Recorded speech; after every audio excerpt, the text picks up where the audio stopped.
Fierce Vegan here, and welcome to my first ever video. So quite a lot of you have asked me to provide you with the recipe for my vegan chicken mussakhan. So chicken mussakhan, for those of you who don't know, is a traditional Arabic dish that is made with chicken, Arabic spices, loads of olive oil, and quite a lot of onions.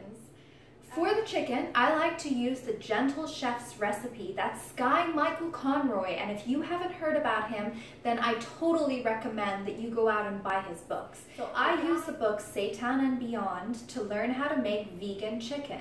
I then use his vegan chicken as a base for my chicken dish. Okay, so you got your clean hands. Make sure you take your rings off. You're gonna wanna be using your hands to make this recipe. There's a lot of punching involved. There's a lot of moving that dough around to make sure it gets the right consistency.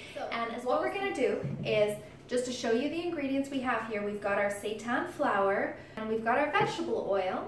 We have onion powder, garlic powder, salt, and miso paste. We also have some tofu, which I've pressed. So how I like to press is I put the tofu on a plate, put another plate on top of that, and then put the heaviest thing that I can find in my kitchen on top of that. Leave it for about half an hour, and most of the water should be out of the tofu by then. I mean, that's the whole point of pressing. The whole point of pressing tofu is to get rid of the excess water, so you're left with as much tofu and as little water. What we're gonna do is we're gonna put all the dry ingredients into this bowl. So that's your seitan flour, you've got your garlic powder, onion powder, and salt. So you got that all in there, mixing it all up here. Just want to get those dry ingredients mixed together. Then you're going to want to mix all your wet ingredients together. So I put the tofu. You want to crumble the tofu into the blender. So you've put your tofu in there. Miso paste in with the tofu, vegetable oil. So you then add in the water. I've got the water here.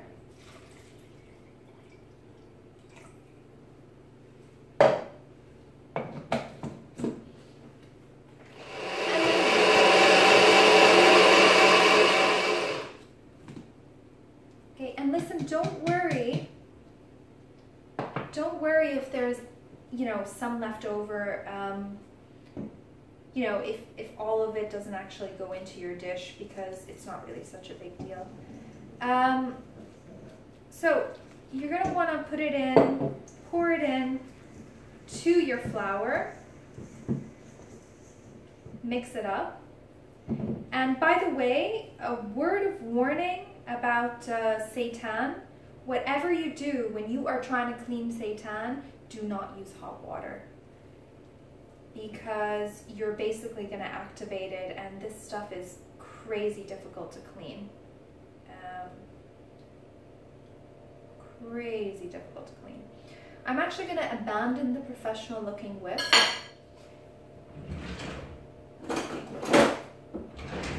in favor of an equally professional but probably more appropriate spatula. So mixing this up. So at some point you're going to want to abandon your tools and just start doing everything by hand.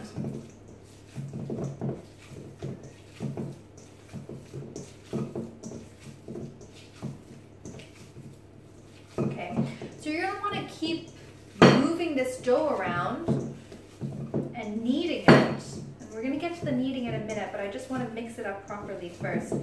You're going to want to keep doing that until there's kind of an elasticity to the dough. That's really important. If your seitan is just going to fall apart like this, it's not ready. It needs to actually, you need to be able to pull it out together with some elasticity, which this does not have yet. So you keep going, mixing it up.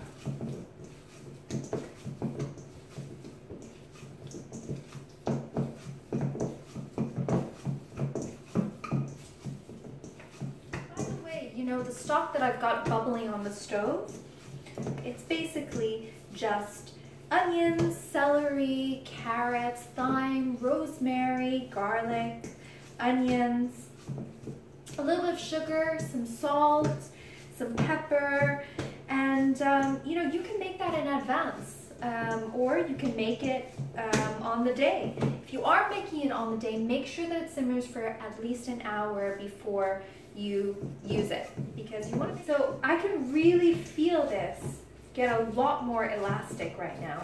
As you can see, this kind of has like a brain-like consistency. Okay? Look at that. Now, one of the things that makes the Gentle Chef's chicken so good is the fact that he uses tofu in it. So using the tofu gives it kind of like this more tender consistency than not using tofu would. Same way that if you put tofu in a cake, it's going to be a lot more moist. And by the way, silken tofu in baking is the key to having moist cakes, in my opinion. So we're making this. Okay, this is where it gets interesting now. More tender and gives it great consistency. So feel free to punch that. Punch that Z.A.N. Using both your right.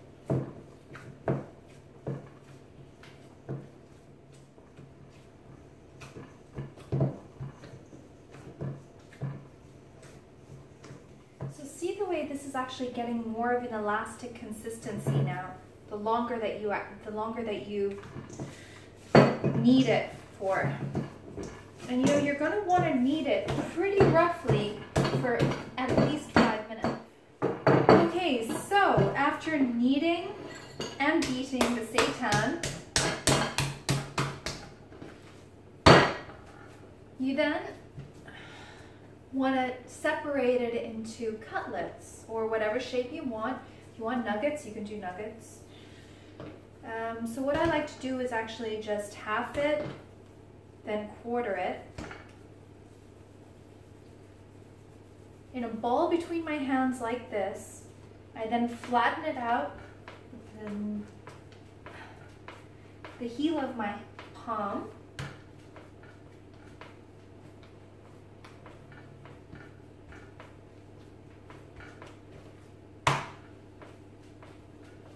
To whatever shape you want.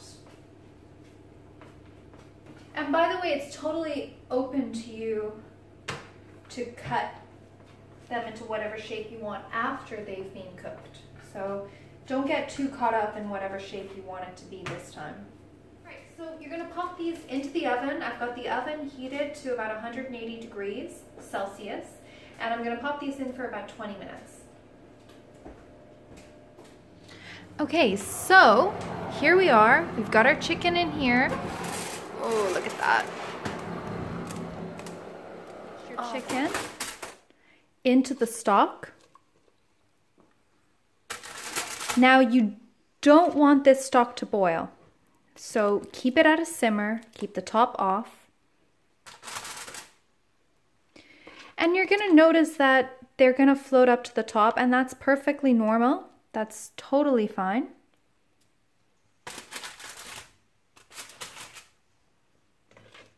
And you want to leave it in there simmering for 20 minutes. During that time, you can move it around a little bit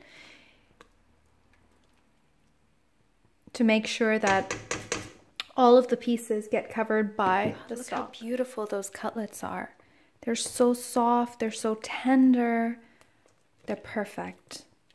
You simmer it in here for 20 minutes. So the smart thing to do would be to actually drain the stock before you put the chicken in. And actually that's what Chef Conroy recommends. Now, I forgot that step, but I am here to tell you that forgetting a step does not necessarily mean that your dish is ruined. It might mean things are a little bit more awkward, like, you know, you're gonna have to maybe scrape a piece of onion off of your chicken before you put it into the next step, but that is not the end of the world. So, next step. What you want to do is you want to take your chicken and put it in some sort of a dish. Now, it doesn't have to be a dish. It can be a Ziploc bag. It can be a dish with a cover. Basically, you're gonna wanna seal it in some way. So whatever you put it into, make sure it's something you can seal. And I'll explain why in a minute. So you put your chicken in. And now to deal with this stock, which I've kind of, not messed up, but I definitely haven't done it in the right order. But, this is actually great because everyone makes mistakes in the kitchen. And by and large, most of them are totally recoverable. So let me show you what you're going to do with this. Because, by the way, this stock is perfect to keep. You're going to actually, if you have a lot left over, you're going to want to freeze it because next time you want to make some chicken, you've got on hand chicken seasoning stock. So here's what we're going to do. We're going to take this saucepan and we're going to pour the contents into this Tupperware I've got there through this sieve, which will catch all of the unwanted pieces of vegetable. Look at that beautiful stock. Isn't it gorgeous? So you're going to want to take that stock and put it on top of the chicken. And as I said, this can be in a Ziploc bag. I've done this in a Ziploc bag so many times. The point is that you just want to marinate this chicken in the stock overnight in the fridge. So I covered pretty much the entire plate of chicken in stock. I like to cover it in cling film before I put on my lid. But this obviously depends very much on what you actually store it in. Okay, so at this point, you're gonna have had the chicken in your refrigerator overnight, chilling inside this chicken stock. The next step is to whip up your spice mixture. Look at that, oh my God, isn't it beautiful? So the next step is to whip up your spice mixture, coat the chicken in the spices, and then let it marinate in the spices for a little bit. So I'm just gonna take the chicken out of the stock.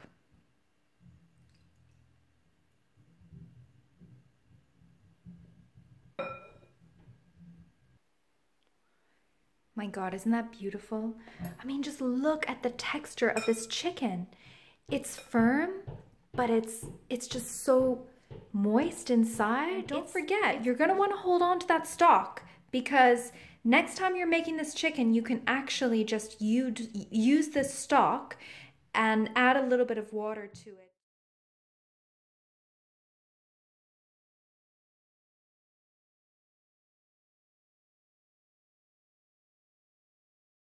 Okay, so what we're gonna do now is we're gonna take our chicken and we're gonna coat it in your spice mixture. See that? You wanna make sure it's totally covered in that spice mixture, which by the way, you've mixed up nicely so it's very uniform. Place it in another bowl. Remember what I said to you earlier about not being afraid to change the shape of your chicken cutlets as you're making it? Well, look, I mean, I may have more people coming for dinner tonight than I thought, so I want to make sure everyone has at least one piece of chicken for each of them. So I've cut that in two. Voila! Exactly the same amount of chicken, but suddenly two pieces. You can really feel the texture of this chicken when you're working with it. You know what? I actually hate using the word chicken because I don't want this to be chicken. I just want it to, I just want to have sort of something with that sort of texture, I guess, or be able to make the food that I used to make before. But yeah, I feel like we should come up with another name for this because chicken is definitely, fake chicken. Right, so here's my chicken. You're gonna wanna let this chicken marinate in the spices for at least half an hour. If you have more time, great. I'm just kind of in a rush today, but If you wanted to marinate that for an hour, 2 hours, all the better, because it will soak up the spices and the taste. But I find that half an hour is plenty. You've got your chicken marinating in the fridge.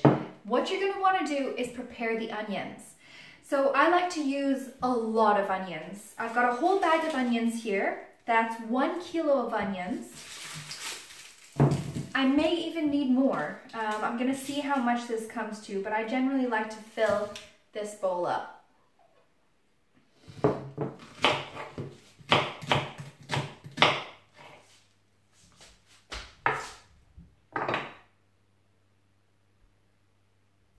I really don't enjoy peeling onions. So when you're making this dish, if you wanted to make it traditionally, you would need a traditional bread. I'm not going to make it traditionally because frankly, I don't know how to make that bread. And if I had to learn, it would take a while and I'm in a rush today. So I just basically use plain naan bread that I find. What you do is you line the tray you're gonna use with some onions, some chicken, more onions, and then bread on top of this. Let's move on to getting the chicken ready now.